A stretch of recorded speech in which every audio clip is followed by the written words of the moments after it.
Here's how I set up my franchise with the updated rosters and hidden development rookies. Start off by downloading this roster right here, SGR 2025 offseason by Big Gargamel.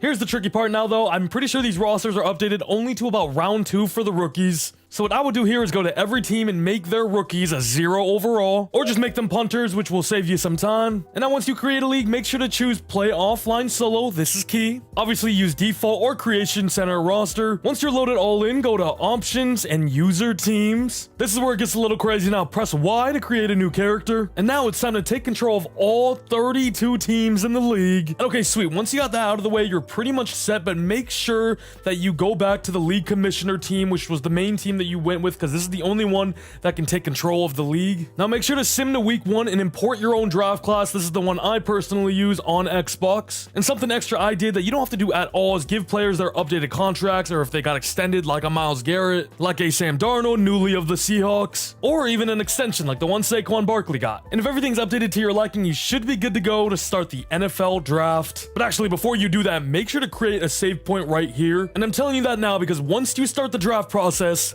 there's no saving. So either make sure you have a lot of time or you have enough to do what you would like. So for me personally, I went like 3.5 rounds, then my brain was starting to rot, I'll be honest with you. Let's go ahead and switch to the Jets now though by just pressing A and switching to that character. That is because in this universe, they do have the #1 overall pick. And with this pick, of course, we're gonna go with their first round selection in real life, which ended up being Armand Membu. And yeah, if you couldn't tell already, that's what we're gonna be doing for however long you want with every single team here. But also take this time to do some of the in real life trades that happened in the draft, right? Like the Giants moving up back into the first round, and same with the Falcons. And that's to, of course, ensure teams have their updated draft picks for next season. And now once you're at this screen post-draft, make sure to go to every single character except for the commissioner. And once you click on them, go to options, go to retire, and click retire from the league. And that will pretty much allow for those teams to do whatever they'd like now, right? So you don't have any control of them anymore. And make sure to name it something important, because this will be your base file for every rebuild you do from here on out. But yeah, that's pretty much how you get the most in-depth experience on Madden franchise until we, of course, get Madden 26.